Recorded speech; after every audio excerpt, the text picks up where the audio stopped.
So Jaganmohan Reddy గారు ఓడిపోవడానికి ఇలాంటి అంటే ఇండస్ట్రీస్ రాకుండా ఇండస్ట్రీస్ తరలి వెళ్ళిపోయి అన్ని వర్గాల వాళ్ళకి కూడా నష్టమే జరిగింది. రోజు కూలి చేసుకునే కూలివాడికి చూస్తే వాడు తాపి మేస్తో ఇట్లాంటి అయితే కన్స్ట్రక్షన్ ఇంట్లో ఉంటాడు. తాపి మేస్త్రి ఉన్నా కూడా కింద ఇసుకు తెచ్చేవాడికి సిమెంట్ మోసుకొచ్చేవాడికి ఇది చేసేవాడు కూలీలు అన్ఎడ్యుకేటెడ్ లేబర్ ఉంటారు. వాళ్ళందరికీ చేతి నిండా పనులు ఉంటాయి. పైగా చంద్రబాబు నాయుడు గారు అమరావతి క్యాపిటల్ అని చెప్పి దాని అక్కడ విపరీతమైన కన్స్ట్రక్షన్ అనుకున్నాడు.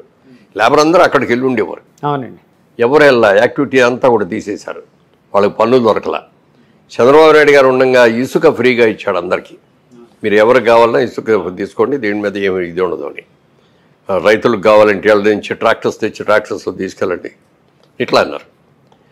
అవన్నీ ఎప్పుడైతే ఆపేశాడు మొత్తం ఇసుక అసలు ఎన్ని రోజులు ట్రాక్టర్ ఇసుక 10,000 అంతంత రేటు పెట్టుకుంటే ఎవరు కొనగలరు, ఎవరు తీసుకెళ్ళరు, ఎవరు ఇల్లు కట్టగలరు? పల్లెటూరులో ఉండే ఒక మధ్యతరగతి కుటుంబీకుడు అంతంత రేటుతో ఇసుక కొనుక్కొని ఎవరు కట్టగలరండి? దాంతో తాపి వాళ్ళకి పనులు ఆగిపోయినాయి. కూలీలకి ఎవరికి పనులు లేవు. దాదాపు 3 నెలలు పస్తుపడుకున్నారు వాళ్ళందరూ కూడా. అలా చూసుకోండి. ఈ విద్యార్థులు చూసుకుంటే ఇన్స్టిట్యూషన్స్ ఏవి రాలా. చంద్రబాబు నాయుడు గారు ఉండగా ఒక ఇన్స్టిట్యూషన్ వచ్చింది. ఆ లైన్లో ఇంకో 4-5 మంచి ఇన్స్టిట్యూషన్స్ ఉన్నాయి. వీళ్ళు వచ్చిన తర్వాత మాకేంటి అని అడుగుతుంటే ఇన్స్టిట్యూషన్స్ ఎందుకు వస్తారు? వాళ్ళకి ఆ స్థలం కొనుక్కోలేక ఎక్కడ కావాలంటే అక్కడ కొనుక్కుంటారు, ఎక్కడ కావాలంటే అక్కడ పెట్టుకుంటారు. వాళ్ళ ఇన్స్టిట్యూషన్ మంచిది అంటే ఎక్కడికన్నా వెళ్ళి చదువుకుంటాం. అమెరికాలో మంచి ఇన్స్టిట్యూషన్ ఉందంటే కూడా అమెరికా వెళ్ళి చదువుకుంటున్నారు. బేరు చేయగలిగినాడు అలా వెళ్తున్నారు, బేరు చేయగలిగినాడు ఉన్నట్లు మనకి దగ్గరలో ఏ మంచి ఉంటే అటు చూస్తారు. ఆ ఇన్స్టిట్యూషన్స్ తెచ్చుకోవాలి మనం. ఇక్కడ మీరు చంద్రబాబు నాయుడు గారు ముఖ్యమంత్రిగా ఉన్నప్పుడు ఇండియన్ స్కూల్ ఆఫ్ బిజినెస్ అని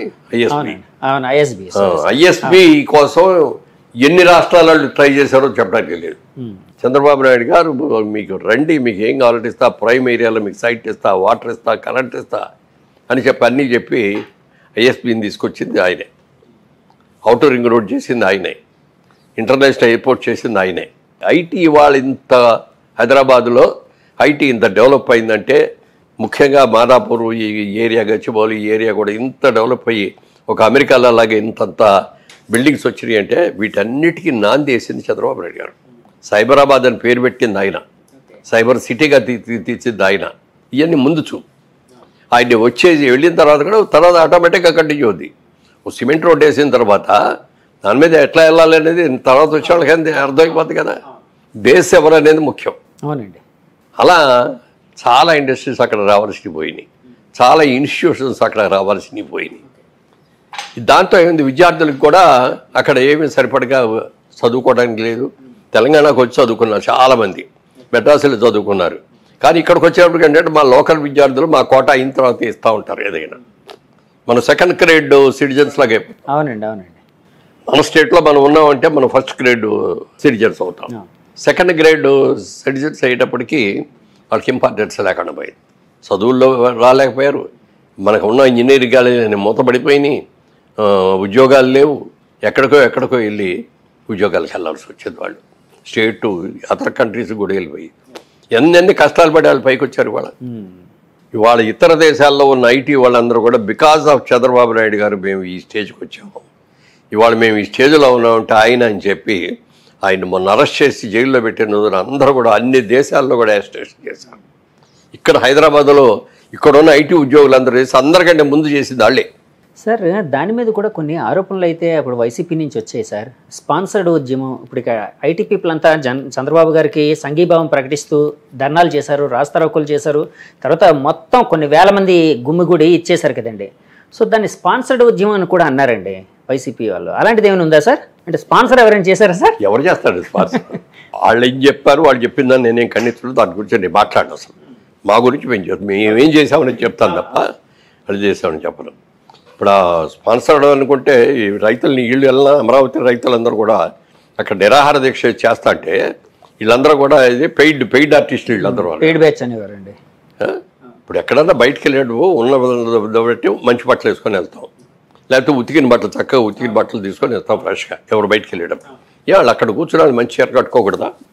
అందరూ రిచ్ డబ్బులు ఏదో ఉన్నాళ్ళు, అరకరం ఉన్నాళ్ళు కూడా 100 మంది ఉన్నారు అక్కడ. అన్ని కులాల వాళ్ళు ఉన్నారు, ఒక్క కులం కాదు అక్కడ ఉన్నది. అమరావతి అనేది అనేక కులాలందరూ కలిసి ఉన్న వాళ్ళందరూ ఉన్నది, అందరూ ఇచ్చారు. ఎకరం ఉన్నాళ్ళు ఇచ్చారు, 30 ఎకరాలు ఉన్నాళ్ళు ఇచ్చారు. అక్కడ అన్ని అలా ఇచ్చారు కాబట్టే 33,000 ఎకరాలు ఈయన అమరావతి సిటీ అద్భుతమైన సిటీ కడతారని చేశారు. Without single MP, without single MP 3 పంటలు పడ్డాయి ఇది. అలా అని చెప్పి మీరు నష్టపోకూడదు అని చెప్పి మీరు ఇచ్చే ప్రతి ఎకరానికి నేను 1200 గజాలు డెవలప్డ్, వెల్ డెవలప్డ్ అన్నీ కూడా ఇన్ఫ్రాస్ట్రక్చర్ అంతా కూడా డెవలప్ చేసి, రోడ్స్ బ్రహ్మాండంగా వేసి, ఎలక్ట్రిసిటీ, వాటర్, ప్రతి కావాల్సింది అన్నీ కూడా చేసేసి అలాంటి దాంట్లో మీకు 1200 గజాలు ఇస్తాను. ప్లస్ అది మీకు హ్యాండ్ ఓవర్ చేసే వరకు కూడా ప్రతి సంవత్సరం మీకు కవులు ఇచ్చినట్టుగా నెలకి ఇంత ఇస్తాను, లేకపోతే సంవత్సరానికి ఇంత ఇస్తాను. ఇవన్నీ పెట్టాడు, చేశారో వాళ్ళందరూ హ్యాపీగా వచ్చారు, అందుకే ఆయన ఇచ్చారు. ఇవాళ ప్రపంచంలో ఎక్కడ కూడా ఏ దేశంలో కూడా రూపాయి డబ్బులు ఇవ్వకుండా 33,000 ఎకరాలు రాజధాని కోసం ఇచ్చిన వాళ్ళు ఎవరు లేరు. అది ఒక్క చంద్రబాబు నాయుడు గారిని చూసి క్రెడిబిలిటీ చూసి ఇచ్చారు. చంద్రబాబు నాయుడు గారిలో ఉన్న నిజాయితీ, ఆయన చెప్పిన స్కీము, వాళ్ళకి ఏమేమి బెనిఫిట్స్ వస్తున్నాయి ఇవన్నీ కూడా చెప్పాడు కాబట్టి ఇచ్చేశారు. చిన్న పెద్ద అందరూ ఉన్నారు ఇందులో, హాఫ్ ఎకరం ఎకరం ఉన్నాళ్ళు కూడా ఉన్నారు, వాళ్ళు కూడా ఇచ్చేశారు. వీళ్ళందరినీ పెయిడ్ ఆర్టిస్టులు అన్నారు. ఎన్ని ఇబ్బందులు పెట్టాలో వాళ్ళు ఇబ్బందులు పెట్టేశారు. అక్కడున్న సెక్రటేరియట్కి వెళ్ళటం కోసం వెళ్తా అంటే వీళ్ళందరూ అడ్డు ఉంటారని చెప్పి అటు ఇటు తెరలు కట్టేసి నల్లద్దాలు వేసుకుని దాన్ని పెట్టి వెళ్ళాడు. ఎక్కడికి వెళ్ళినా హెలికాప్టర్లో వెళ్ళాడు. వెళ్ళొద్దనం, వెళ్ళాలి, కానీ ప్రజల కష్టాల్లో ఉన్నప్పుడు ప్రజల దగ్గరికి వెళ్ళాలి. వరదలు వచ్చినప్పుడు దగ్గరికి వెళ్ళి అక్కడికి వెళ్ళి చూడాలి, వాళ్ళందరితో మాట్లాడాలి. అలాగే రైతులు ఎన్ని ఇబ్బందులు పడ్డారు చెప్పడానికి మీరు చెప్తే అన్ని రకాల వాళ్ళు కూడా ఎన్నో ఇబ్బందులు పడ్డారు. కాబట్టే ప్రతి వాళ్ళలో కూడా మనం తప్పు చేశాము, క్రితంసారి తప్పు చేసి చంద్రబాబు నాయుడు లాంటి మంచి నాయకుడిని ఓడించాము, ఈ తప్పు మనం సరిదిద్దుకోవాలని ఎవరికి వాళ్ళ మనసులో అనుకొని చేశారండి ఓటింగ్. ఎవరు వెళ్ళి పబ్లిసిటీ చేసింది కాదు, లేకపోతే ఓటుకి ఎంత ఎక్కువ డబ్బులు ఇచ్చేది కాదు, ఏమీ కాదు. సార్ మీరు ఇందాక ఒక మాట అన్నారు, యాక్చువల్గా ఈసారి చంద్రబాబు నాయుడు గారి ప్రభుత్వం వస్తుందని, టీడీపీ పక్కగా వస్తుందని మేము ఎప్పుడో భావించామండి అని అన్నారు. సో అంటే దానికి సంబంధించి ఏమైనా సర్వేలు ఏమైనా చేశారా సార్, లేకపోతే ప్రజల పల్స్ ఎలా పట్టుకోగలిగారు మీరు? అంటే ఎన్నికలకు ముందే పక్కగా ఏమి చేయలేదు కాదండి. ప్రజలు ఎక్కడికి వెళ్ళినా ఏ వర్గం వాళ్ళు మాట్లాడినా చాలా ఇబ్బందులు పడుతున్నామండి, చాలా ఇది చేస్తామండి, అది అందరిలో వచ్చింది, అన్ని వర్గాల్లో కూడా వచ్చింది. ఓకే, వచ్చినా కూడా ఎవరు బయటపడలేరు. కొంతమంది ఎందుకు బయటపడలేదంటే రేపు పొద్దున ఇట్లా మనం ఆయనకి చేస్తున్నాం, చంద్రబాబు వర్గంలో ఉన్నాం, చంద్రబాబు సింపతిగా ఉన్నాం, చంద్రబాబు గారికి ఓటేస్తాం, తెలుగుదేశానికి ఓటేస్తాం అని ఉంటే వాళ్ళ మీద కక్ష సాధింపులు చేస్తారు కదా, వాళ్ళందరినీ ఎలా నాశనం చేయాలో చేస్తున్నారు కదా. అందుకని భయపడి ఎవరి కాళ్ళు లోపల పెట్టుకున్నారు తప్ప బయటపడలా. సర్వేలాళ్ళకు ఎవరు వెళ్ళినా కూడా వాళ్ళు తెలుగుదేశానికి ఓటేసినా కూడా మీరు ఎక్కడే ఎవరికేసారండి ఓటు అంటే మేము వైసీపీకి వేసామండి. ఎందుకంటే సేఫ్టీ కోసం. ఎందుకని భయం అనేది క్రియేట్ అయ్యిందండి అలాగే ప్రజల్లోని విపరీతమైన భయం క్రియేట్ అయ్యింది. ఆ క్రియేట్ అయిన వీటన్నిటితోటి లోపలే పెట్టుకున్నారు. మేము కూడా డెఫినెట్గా అధికారంలోకి వస్తాం అనుకున్నాం, కానీ ఇంత అద్భుతమైన మెజార్టీ తెలుగుదేశం పార్టీ పెట్టిన తర్వాత ఇంత పెద్ద మెజార్టీతో ఎప్పుడు రాలా. మహానుభావుడు ఎన్టీ రామారావు గారినే ఆ రోజులు గొప్పగా చెప్పుకున్నాం. ఎందుకనంటే సినిమా ఇండస్ట్రీ నుంచి ఆయన తెలుగుదేశం పార్టీ పెట్టి ఆ రోజున ఉన్న రాజకీయాలు నాయకులకి వ్యతిరేకంగా తిరిగి ఆయన కేవలం పార్టీ పెట్టిన 9 నెలల్లో అధికారంలోకి రాగలిగాడు. ప్రపంచంలో ఏ పార్టీ ప్రపంచంలో ఏ పార్టీ కూడా పెట్టి 9 నెలల్లో అధికార పార్టీని ఓడించి పూర్తిగా అధికారంలోకి వచ్చినాడు. One of the only person is NTR గారు. అలాంటి ఎన్టీఆర్ గారు సాధించినటువంటి విజయాల కంటే కూడా ఇప్పుడు వచ్చిన విజయం చాలా చాలా పెద్దది. సార్ తెలుగుదేశం పార్టీని ఏ ముహూర్తంలో పెట్టారు సార్ ఎన్టీఆర్ గారు? ఆయన అన్ని ముహూర్తాలు ఏమి చాలా బాగా చూస్తారు, ఆయనే పెడతారు. ఎందుకంటే ఒక పార్టీ 40 ఏళ్ళగా సస్టైన్ అవుతూ జనాల గుండెల్లో ఉండడం, జనానికి దగ్గరగా ఉండడం చాలా గ్రేట్ కదండి. అవును, చాలాసార్లు అయిపోయింది తెలుగుదేశం పని అనేవారు. తెలుగుదేశం అని చెప్పిన వాళ్ళందరూ కూడా గుండెల్లో పెట్టుకున్నారు పార్టీని. బయటకు వచ్చి అడ్జస్ట్ చేసి చేయరు, కానీ అవసరం వచ్చిన రోజు కరెక్ట్గా వస్తారు. మొన్న ఆ సైలెంట్ వేవ్ ఎంత వేవ్ అంటే ఎవరికి అందల. అంటే సర్వేలు అందరూ కూడా తెలుగుదేశం అధికారంలోకి వస్తే కూటమి అధికారంలోకి వస్తే అన్నారు, కానీ రకరకాల సర్వేలు వచ్చేసారు. ఎవరు కూడా ఇన్ని సీట్లు అనేది రాలా. మరి పైగానేమో జగన్మోహన్ రెడ్డి గారు ఎన్ని సీట్లు వస్తాయని మీలాంటి వాళ్ళు వచ్చి అడిగితే చాలా వస్తాయి. 157 అన్నారు సార్. 157 మాకు వస్తాయని. వైనాట్ 175, 175 వస్తాయి మాకే, మేము తప్ప ఎవరు గెలవరు అని చెప్పారు. ఎప్పుడు కూడా ఎవరైనా సరే అణుకుగా ఉండాలి. మనకు అవకాశం వచ్చింది, ఆ అవకాశం వచ్చిన దాన్ని సద్వినియోగం చేసుకోవాలి. అర్ధంతరంగా ఏదో అంటారే, నరం మీద కురుపు ఇచ్చినాడును అర్ధంతరంగా డబ్బులు వచ్చినాడు తలకాయ ఎగరేస్తాడంట. అదే జరిగింది అక్కడ. ఓకే, మొట్టమొదటి నీకు ఎప్పుడైతే నువ్వు బెస్ట్ సీఎంగా 6 నెలల్లో వస్తానన్నావో, 30 సంవత్సరాల పాటు నేనే పరిపాలిస్తానని చెప్పావో, దానికి తగ్గట్టుగా నీ పరిపాలన ఉండాలి కదా, ప్రజలు మెచ్చుకోవాలి కదా, ప్రజలకి అన్ని సదుపాయాలు చేయాలి కదా. నువ్వు ఏది చేయకుండా నేను 30 ఏళ్ళు పరిపాలిస్తానంటే ప్రజలేం పిచ్చాళ్ళ? ప్రజల్లో చైతన్యం వచ్చేది కాబట్టే ప్రజా చైతన్యం మేము ఎవ్వరూ కూడా ఊహించాల. తర్వాత నేను ఒక్కనే గారు జైల్లో ఉంది, చంద్రబాబు నాయుడు కూడా జైల్లో ఉన్నాడని అనిపించుకోవడం కోసం ఆయన అర్ధరాత్రి ఎక్కడో దీంట్లో ఉంటే అక్కడికి వెళ్ళి లేపి కారులో తీసుకొచ్చి ఎక్కడ తీసుకెళ్లాలో కూడా తెలియకుండా 24 గంటల కారులో తిప్పి చివరికి పోలీస్ స్టేషన్లో అప్పచెప్పారు. సార్ ఇక్కడ జైల్లోకి వెళ్ళిన తర్వాత ఏ విధమైన ఫెసిలిటీ, ఒక మాజీ ముఖ్యమంత్రి 14 సంవత్సరాలు ముఖ్యమంత్రిగా చేసిన ఒక వ్యక్తిని జైల్లో పెడితే దానికి కొన్ని ఫెసిలిటీస్ ఉంటాయి. వాళ్ళకి అవి ఏమీ లేవు.